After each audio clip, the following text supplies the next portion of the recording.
आज पहला बार ही Chinese noodles बनैले बानी। पता न तारा अच्छा लागी कि ना। आज हम तहार पापा से मिले गए रहनी।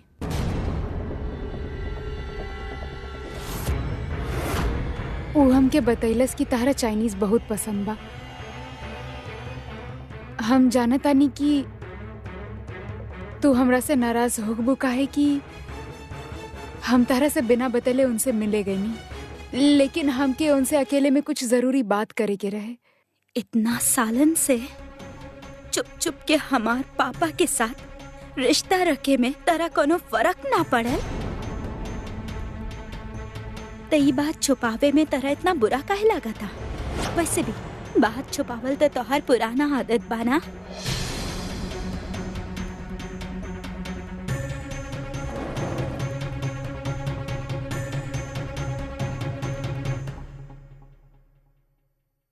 कल्याणी, हमके तारा से कुछ बात करे के बा।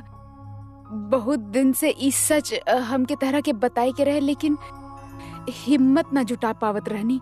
हम जानतानी तू का कहे चाहेलू।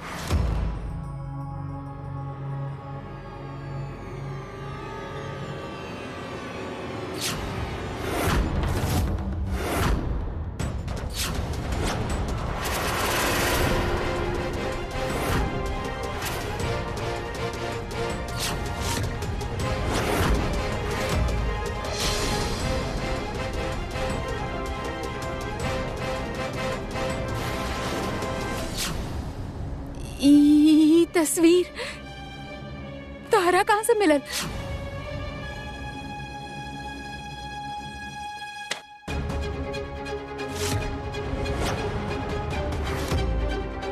का फर्क पड़ेला कहाँ से मिलल?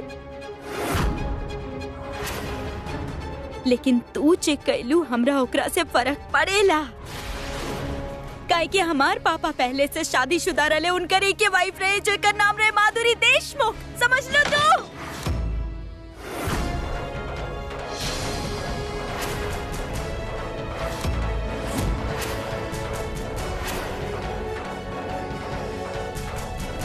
तू खबर सोच लो ना कि जौन आदमी के तू फंसा रहल बाड़ू ओकरे को बेटी बाड़ी, ओकरे को फैमिली बा जे तोहार नाजायज रिश्ता की वजह से बिखर सकेला, टूट सकेला।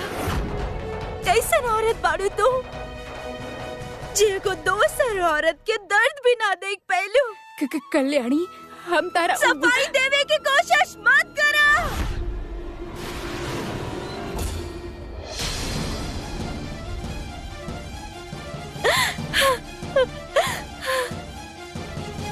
तू कब हम तीनों के साथ में देख ले बाड़ू?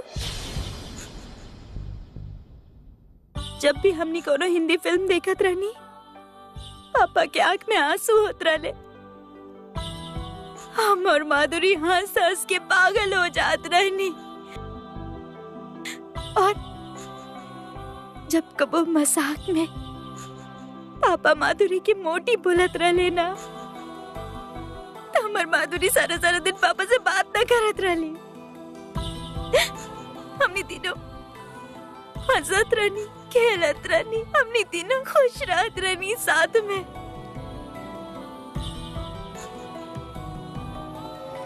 लेकिन जब हम पहला बार तहार नाम सुनी, वो दिन हमारे हंसी के आखिरी दिन रहे। माधुरी के कल्याणी दूसरन के दर्द समझत रहली और उनके मुस्कुराहट के कारण बनत रहली। और ई जे कल्याणी ताहर सामने खड़ा बाड़ी ना, एकरा तू बनेले बाड़े हो। तू जे सिर्फ नफरत जानेली, सिर्फ नफरत के मारल बाड़ी हो। बहुत प्लानिंग कैले होकबू ना तू माधुरी के मारे खातिर। नया तरीका ढूंढत होकबू तू। कैसे बस हम बस ओकरा रास्ता से हटा दिया अपन, ताकि हमार पापा हमेशा हमेशा खातिर तोहार हो जाए। झूठ बा, ई सब झूठ बा। झूठ बा ई सब झूठ बा। ई तस्वीर झूठ बोला था। ई तस्वीर हाँ, हम ना माने नहीं शादी के, हम ना माने नहीं शादी के। हम तरह के माधुरी की जगह कबो ना लेवे थे, कबो भी ना।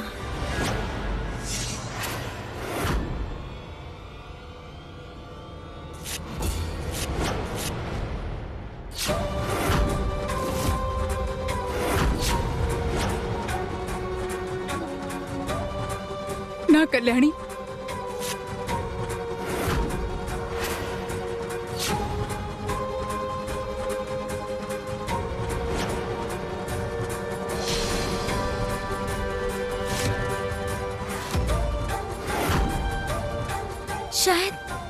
शायद तू हमेशा से ही जानत रहलू कि हम तोहर और पापा के बीच में एगो दीवार बन के खड़ा रहे वाला बानी। यही से तू आज हमरा के भी मारे के प्लानिंग कैलू। जे दिमाग में आ रहल बा ऊ बोल रहल बाड़ू। तू पागल हो गल बाड़ू का? हम काहे तारा मारे के कोशिश करब? तो फिर काहे मिले लो हमार खाना में जहर? काहे हमार खाना में जहर मिला के हमरा मारे की कोशिश कैलू तू? कल्याणी,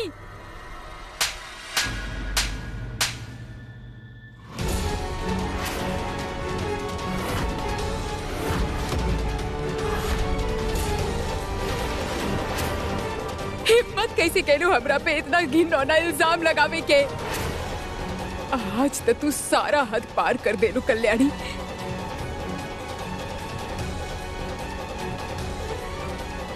नमस्ते डॉक्टर साहब। नमस्ते नमस्ते नमस्ते राव साहब। अरे गणेश नमस्ते, उत्सव के नमस्ते। हार्दिक शुभकामना। आपके भी डॉक्टर साहब बहुत बहुत। अरे माई कहीं नजर नहीं आवत। हर साल तक पूजा के करता धरता वो अकेले रात रहली। वो घर पर नहीं थे। आप दर्शन कर ली ना डॉक्टर साहब।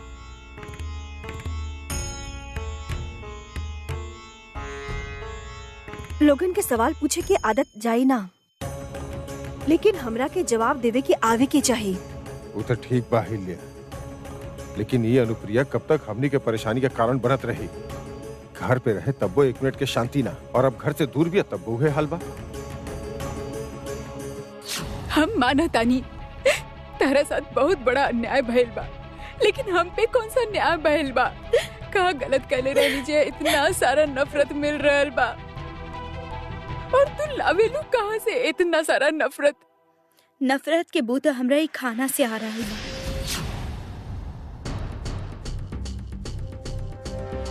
ऐसा ना लागेला कि में चूहा मारे वाला दवाई मिलावल गईल होके? तू ही बतावा। हाँ, तहरा काहे आई? काहे के जहर मिलावे के काम तो तू ही कहले बाड़ू ना? सच तो ये बा कि तू ही खाना में जहर मिलेले बाड़ू ताकि हम मर जाई। काहे कि तू हमरा से नफरत करेलो। हाँ, करतानी तारा से नफरत। पहला दिन से तरह से नफरत करतानी, काहे कि तहार वजह से अतुल हमारी जिंदगी से चल गईले।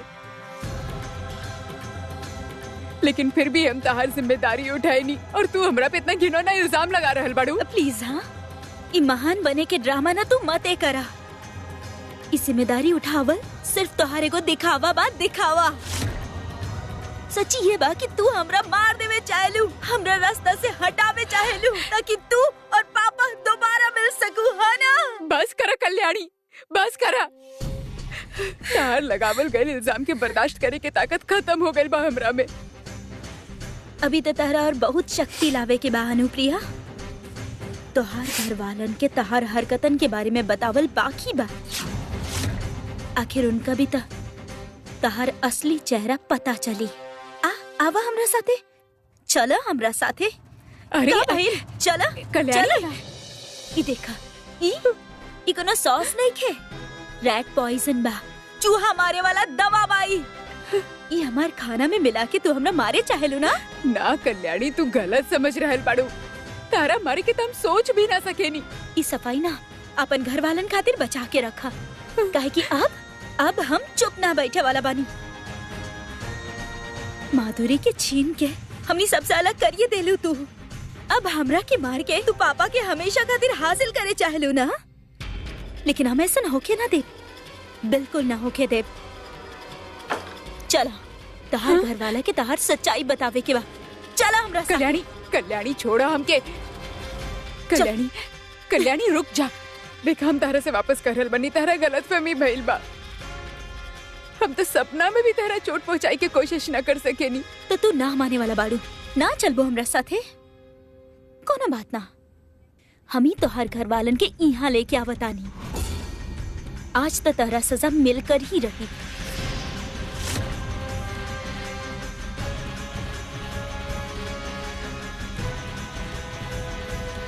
सॉरी माधुरी, लेकिन अनुप्रिया के पापा से दूर करे के एक यही तरीका बचल रहे हमरा साथ। I am sorry.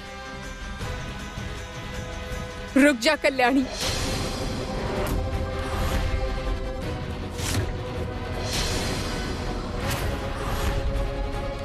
हम आज ही साबित करके रहब कि हम एकरा में जहर ना मिलैनी।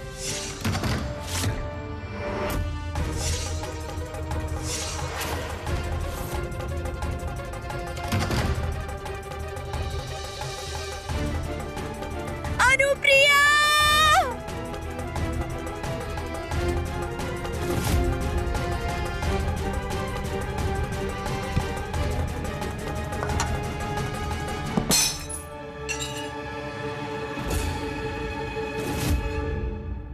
कल्याणी, कल्याणी का कहलू तू ई?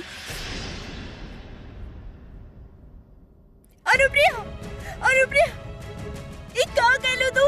अरे तू का एकरा के, तू का ई का कहलू तू? अरे तू का ना, अरे में जहर बा, तू पागल हो गई बाड़ू का? कल्याणी देखा, हमके कुछ ना भइल बा, काहे कि ओकरा में जहर ना रहे। हमार बात मान ला, हमरा पे विश्वास करा, हम भलाई सन काहे करब। जब हम तरह के मना के ले रहनी ओकरा काहे से, तो फिर काहे की का जरूरत रहे? अरे ओमे जहर रहे, ओकरा तू का अभी के अभी तू का एकरा के। कल्याणी का पागलपन भाई, ओकरा में जहर ना बा। अरे हम करल बानी ना कि वो खाना में जहर रहे, काहे की सॉस के बोतल हम जहर के बोतल के साथ बदल ले रहनी।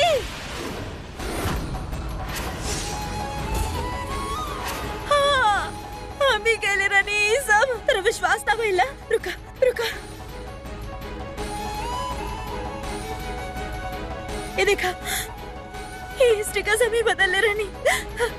हम तेरा पे झूठा इल्जाम लगावे चाहते रहनी ताकि हम तेरे से बदला ले सकी, ताकि तू हमेशा हमेशा खातिर हमारा और पापा के पीछे छोड़ दो। लेकिन हमरा का पता रहे कि तू ही सच में खा ले बू। इतना खातिर ना रहे अनुप्रिया, सच में। I'm sorry Anupriya, I'm really sorry। तुम्हारे और पापा की शादी वाला तस्वीर देखने के बाद हम पागल हो गए रानी। हमरा समझ ना आवत रहे कि हम का करतानी और का हो रहल बा हमरा साथे, और गुस्सा में आके हम ही बॉटल के स्टिकर बदल देनी। पर ई तरह का दिन ना रहे, ई गाना तरह का दिन ना रहे अनुप्रिया। प्लीज प्लीज ओकरा तू। अनुप्रिया, अनुप्रिया, अनुप्रिया, अनुप्रिया, अनुप्रिया, अनुप्रिया, अनुप्रिया, ई का हो रहल बा? का हो रहल बा? आँख खोला, आँख खोला। अनुप्रिया प्लीज, प्लीज सांस लो अनुप्रिया, प्लीज सांस लो। I'm sorry Anupriya, please Anupriya सांस लेकर आओ अनुप्रिया। क्या जरूरत रहे तेरा खाए के? क्या जरूरत रहे अपने आप की जरूरत देने की?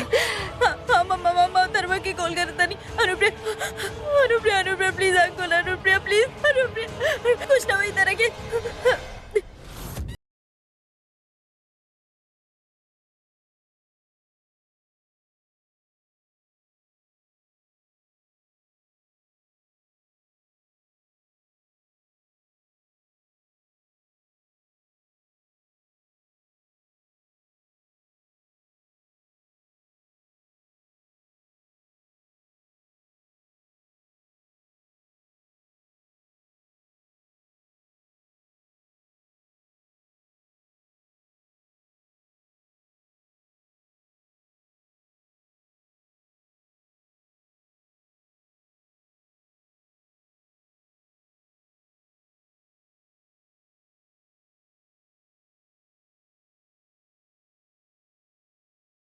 अनुप्रिया, अनुप्रिया, अनुप्रिया, अनुप्रिया उठा प्लीज।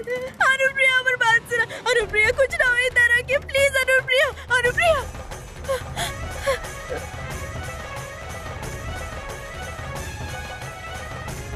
अनुप्रिया, अनुप्रिया, अनुप्रिया, अनुप्रिया प्लीज आँख खोलो अनुप्रिया, अनुप्रिया उठा। हम क्या करिए?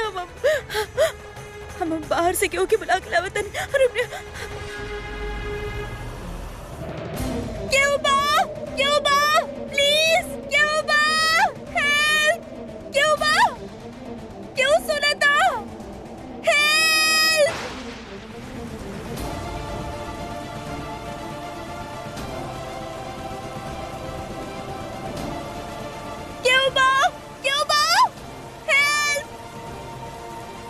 तक क्यों नहीं के।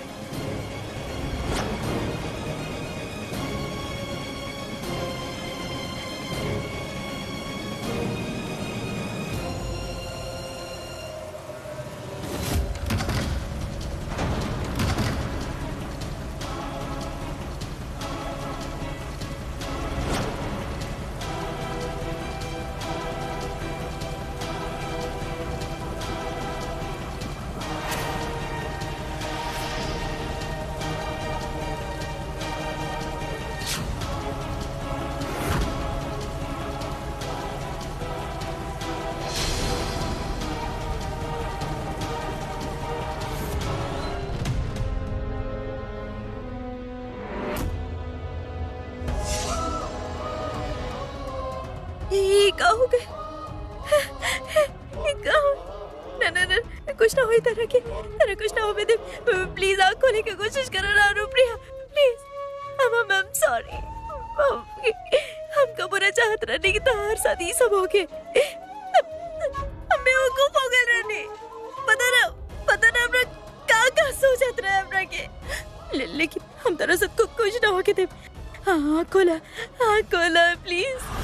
हम तरह के यहाँ से लेके जाए, हम बस लेके जाए तो कुछ ना हो तरह के।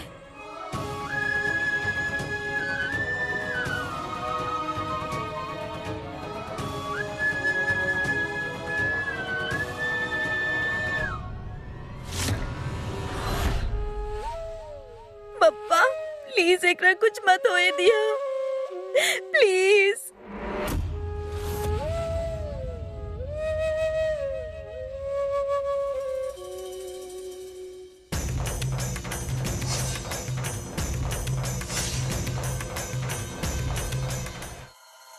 अनुप्रिया, इधर आके आरती ले ला।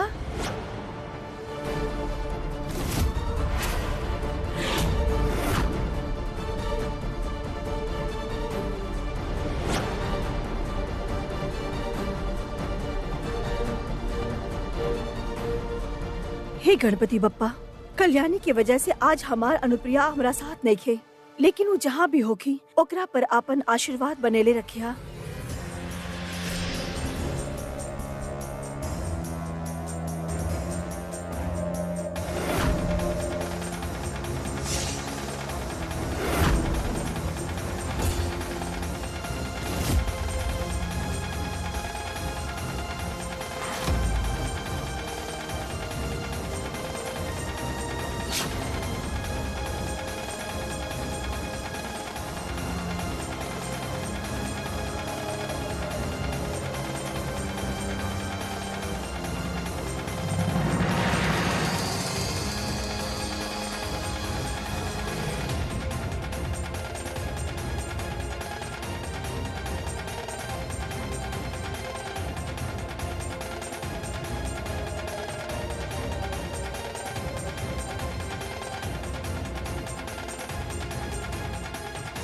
विवेक, आरती के खातिर आजा।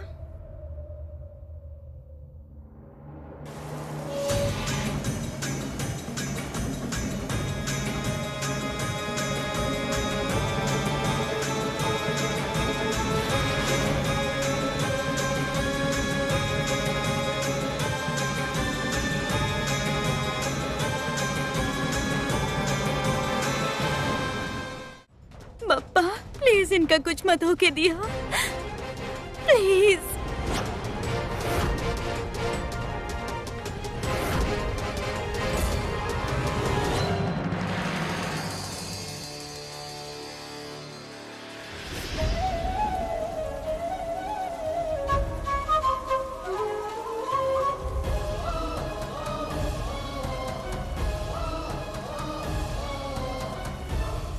हम आज ही साबित करके रहब कि हम एकरा में जहर ना मिलैले बानी।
कहाँ?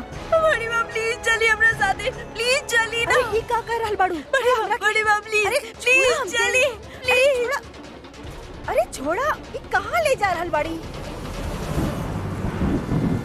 अनुप्रिया,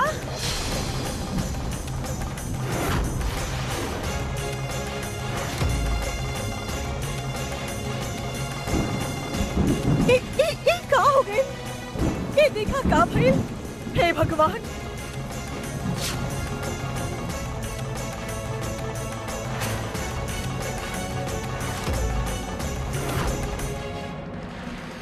अरे देखा एकरा के का हो गई? का हो गई अनुप्रिया के?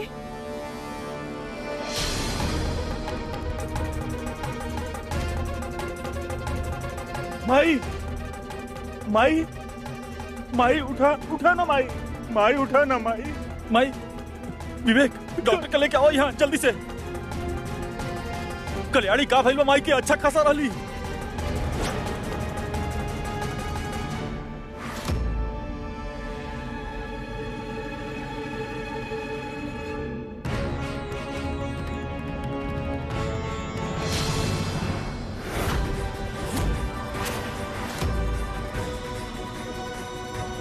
डॉक्टर साहब अभी तक कहे नहीं ले, प्लीज क्यों जल्दी बुलावा। एकरा के कुछ ना होई। उठा माई उठा। नहीं अनुप्रिया, हम तोरा के कुछ ना होके देव। बड़ी माँ कुछ ना हुई अनुप्रिया के, कुछ ना हुई एकरा के।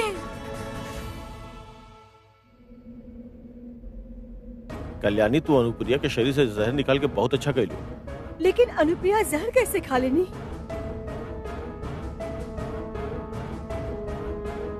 डॉक्टर अंकल अनुप्रिया ठीक हो जाए ना, इनका कुछ हो ही तो ना, आप इनका ठीक कर देव ना। आप इनका हॉस्पिटल काहे ना लेके गई नी? देखी ना होठ पूरा नीला पड़ गया बा, हाथ पूरा ठंडा भाई कर आप लेके चली ना इनका के हॉस्पिटल। बेटा इनका सही समय पे यहाँ ले आके तू इनका जान बचौले बाड़ू, पर खतरा भी टलल नहीं किया।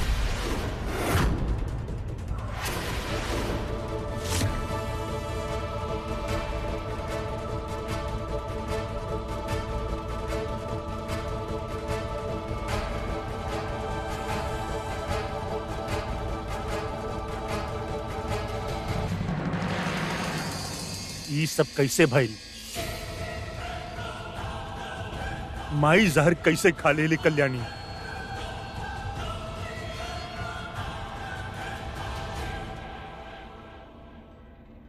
हम तो से पूछ रहल बानी कल्याणी माई जहर कैसे खा ली? कल्याणी जब हमनी घर से निकला रहनी जा तो माई अच्छा खसा रही, खाना बनावत रही तोहरा खातिर, तो का भइल फिर अचानक?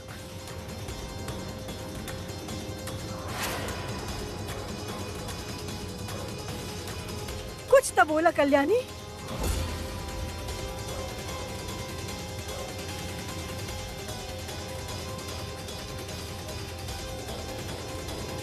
अरे कुछ तो बोला।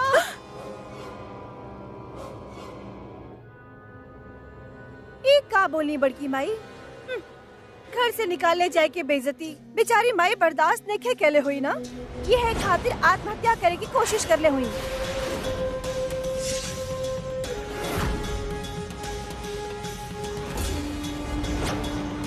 हमार माई कबो ऐसा कुछ ना कर सकेली, समझनी आप? सच्चाई सबकी नजर आ रहल बा ना। ई सच नहीं के, झूठ भाई सब।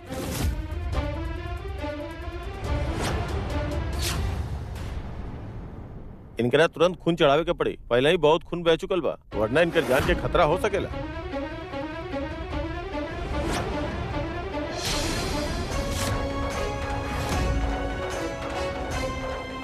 हम खून के इंतजाम करत बानी। बलहाल हमरा पास ब्लड बैंक के नंबर बा, हम गाड़ी भेज के अभी ब्लड मंगवाओ तनी। अरे पर बाहर से खून मंगा के टाइम का वेस्ट करे के बाद इतना वक्त नहीं कि हमने के पास। आप सुननी ना कहा काले हो, ज्यादा टाइम नहीं के इनका पास, कुछ हो सकेला। आप लोग तो घर वाला बड़े, अनुप्रिया के साथ खून की रिश्ता बा सबके।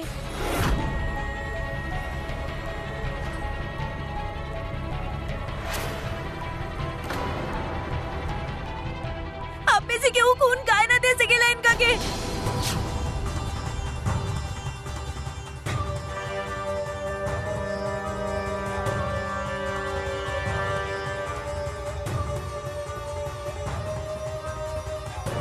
और क्यों कुछ बोलत नहीं कि खून काहे ना देवेला क्यों इनका के?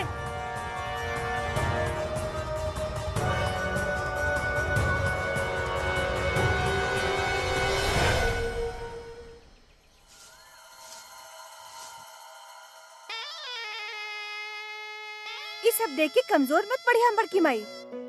ये सब घर के अंदर वापस घुसे के षड्यंत्र चोली हा ये दोनों। वरना आप ही सोची, जे लड़की आए तक माई के साथ सीधा मुंह बात न करत रहली, आए अचानक उनकर मदद करे खातिर उतावला कैसे हो गई? अपर्णा, समय देख के बात कल कर बेटा। लेकिन पापा, भगवान के लिए चुप हो जा अपर्णा। लेकिन आज हम चुप ना रहा बड़ी माँ।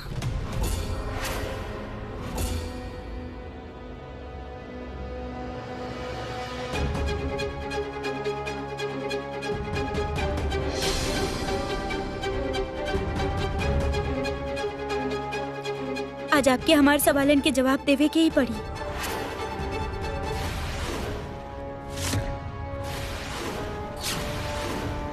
कैसन परिवार बाई जे आपन घर वालन के मौत से लड़े दे सकेला, लेकिन जरा सा खून ना दे सकेला। भगवान ना करे अगर खून आवे में तनी देर हो जाता और ऊंच नीच हो जाता। हम कैसे खून दे सके नहीं? कैसे दे सकेनी का मतलब बा? हाँ, हम मानत आनी कि आपके नजर में अनुप्रिया से गलती भइल बा, लेकिन वो एक गलती की वजह से आपके उनका साथ रिश्ता तना टूट जाला ना बड़ी माँ। कहा आपके सजा, आपके मान सम्मान, आपके ईगो उनकर जान से बढ़ के बा।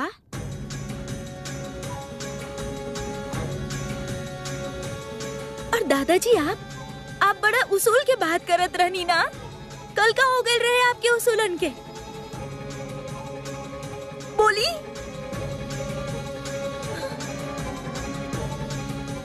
अब इसे कैसे लोग बनी आप यार? कैसन बात कर रहल बाड़ू कल्याणी?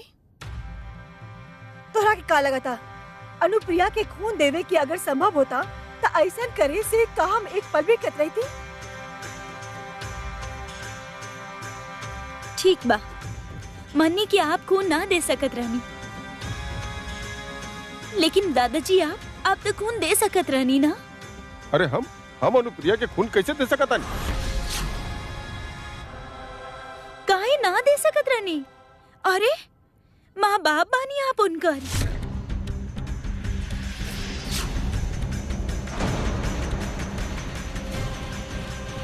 आपके कोख से जन्मल बेटी बाड़ी हूँ। आप लोग काहे ना खून दे सकत रहनी? आखिर खून के रिश्ता बा आपके उनकर साथ।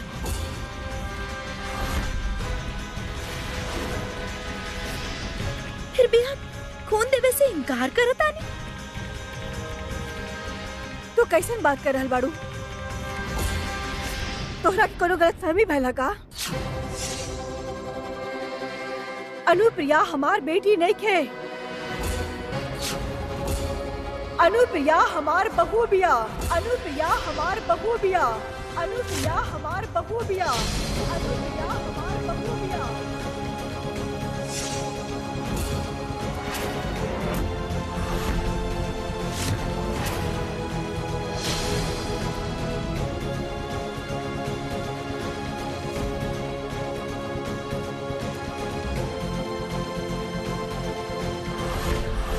ई सच बा कल्याणी।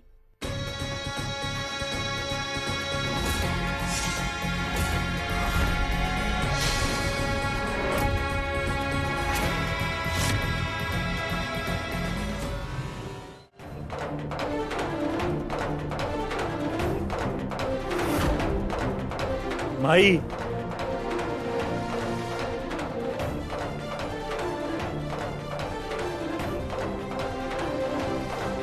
यह सच बा कि हम ई घर के बेटी ना बहू बानी।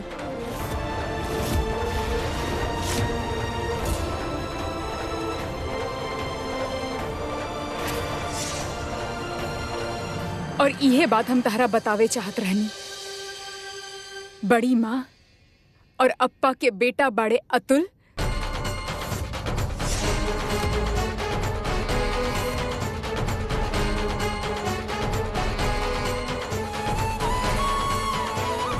और हम उनकर पत्नी बानी।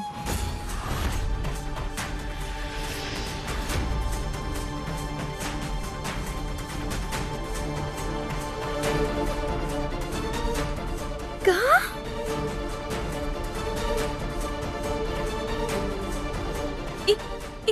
का करल बड़ू तू? ई सच ना हो सकेला। कहीं का चाहेलू? ई पापा के घर बा?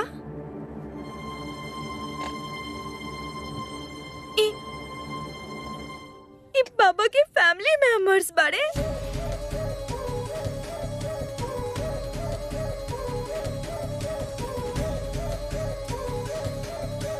ना, ऐसा हो ही ना सकेला।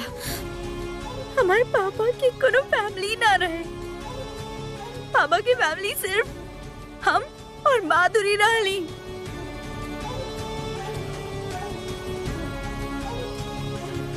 और हमार फैमिली तो हर वजह से बिखर गई।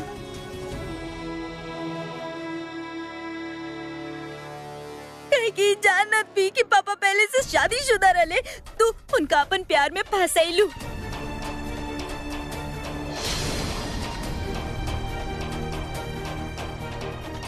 उनका से दोबारा शादी कैलू।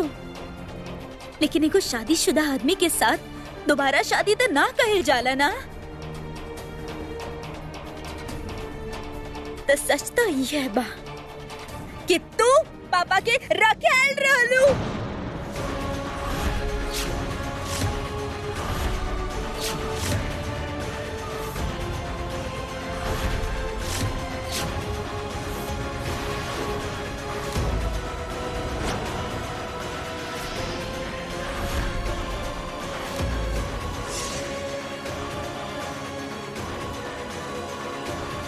पूर्ण विराम।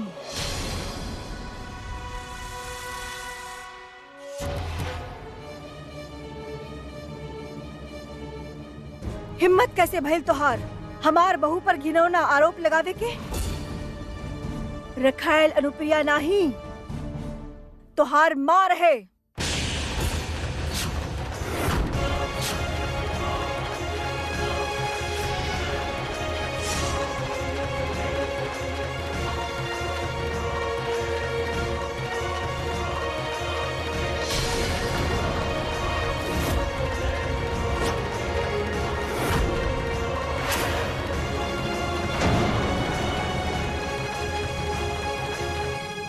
काहे कि जब वो अतुल के जिंदगी में आयल रहे तब अतुल पहले से ही शादीशुदा रहे।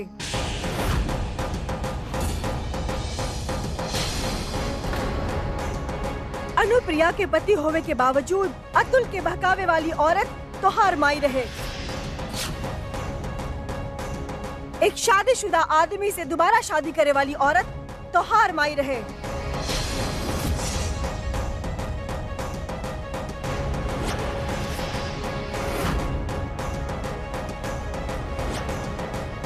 ऐसन शादी समाज और कानून के नजर में नाजायज होला।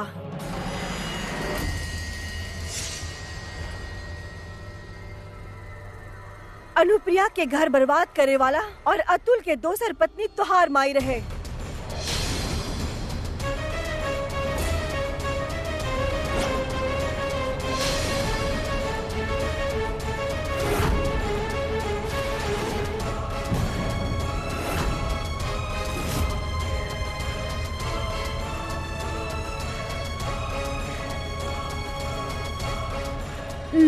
ना ना, ऐसा ना हो सकेला। ये सब झूठ बा। ये सब झूठ बोल रहे बड़े। ऐसा कैसे हो सकेला? ये सब झूठ बा। हमार माता ऐसा कर ही ना सकेली।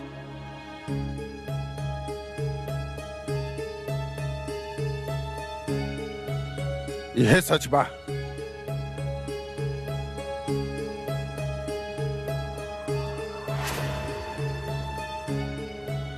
अतुल हमार बड़ बेटा।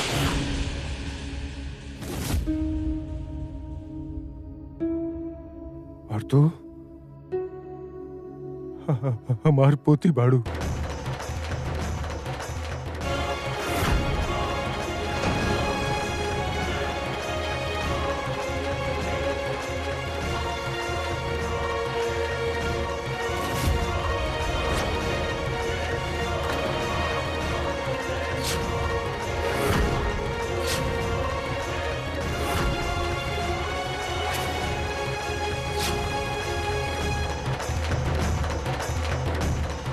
नहीं राव साहब, ये लड़की हमार केहू नहीं खे।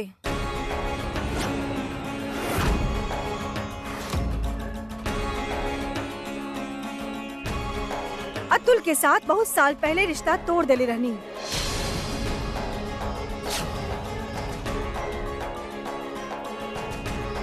और माधुरी के साथ हमार कोनो रिश्ता रहबे न करे। तो ई लड़की हमार परिवार के हिस्सा कैसे बन सकेली? कल्याणी हमार केहू नहीं खे।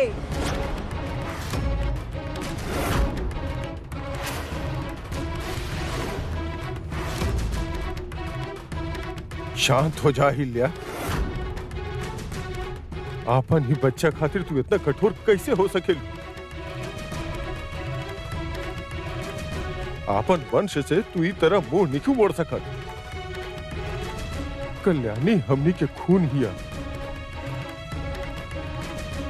अतुल के साथ हमार खून के रिश्ता रहे, लेकिन एक करमाई वो रिश्ता के भी खून कर देलस।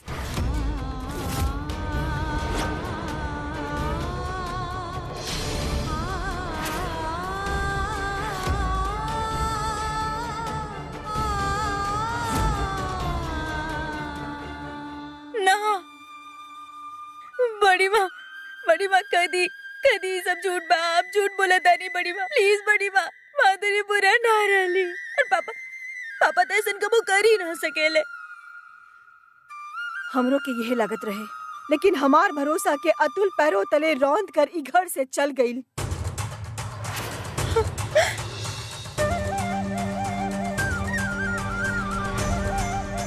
और अतुल के ई गलती की वजह से अनुप्रिया के जीवन आजीवन वनवास बन के रह गई।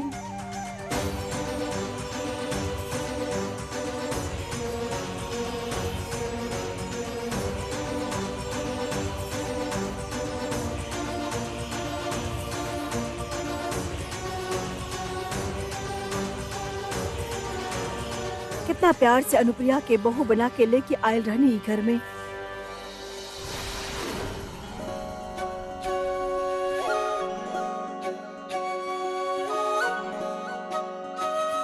आज से ई घर तुहार बा अनुप्रिया।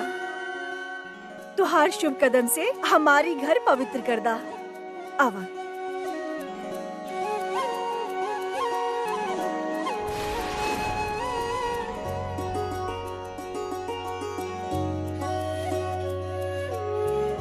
अखंड सौभाग्यवती भवा।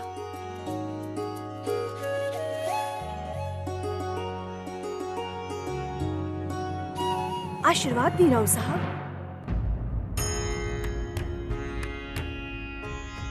खुश रहा। लक्ष्मी घर आयल बिया। अनुप्रिया से सुशील लड़की हमारे बुद्धू के मिल ही न सकत रहे। यह तो हर गलती रहे अहिल्या। अतुल के मर्जी जाने बगैर तू ओकर शादी ई गंवार के साथे करवा देलू। हमने के अतुल पढ़ल लिखल रहे, अच्छा घर के लोगन के साथ में होकर उठल बैठल रहे, लेकिन पता ना तोहरा का सूझल जई। खेड़ा गांव के गंवार लड़की के उठा के तू अतुल के गला में बांध देलू। न शक्ल न सूरत, तो वो हिसाब से देखल जाए तो गलती अतुल के भी ना रहे। कौन फायदा ऐसा खूबसूरती के जेकरा के खाली खुलल आँख से देखल जा सकेला।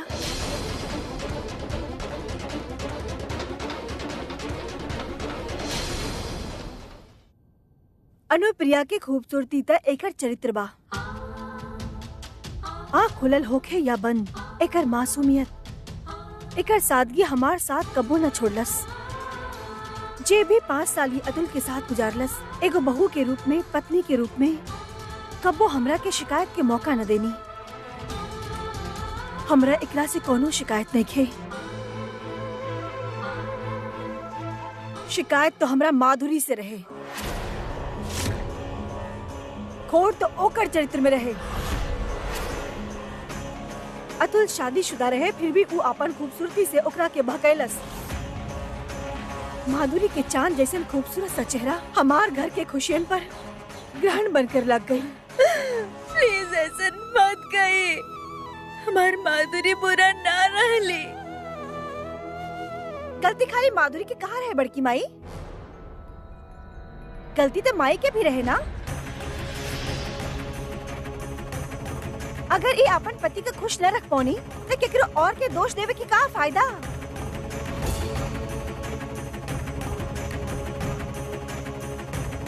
एकर मतलब माधुरी गलत ना रहली ना, वो सही रहली ना, वो बुरा नहीं की ना। यहाँ सब दोषी बा। माधुरी और भैया की गलती पर हम पर्दा ना डाल सके नहीं, लेकिन सबसे बड़ भूल तो माई के ही बा।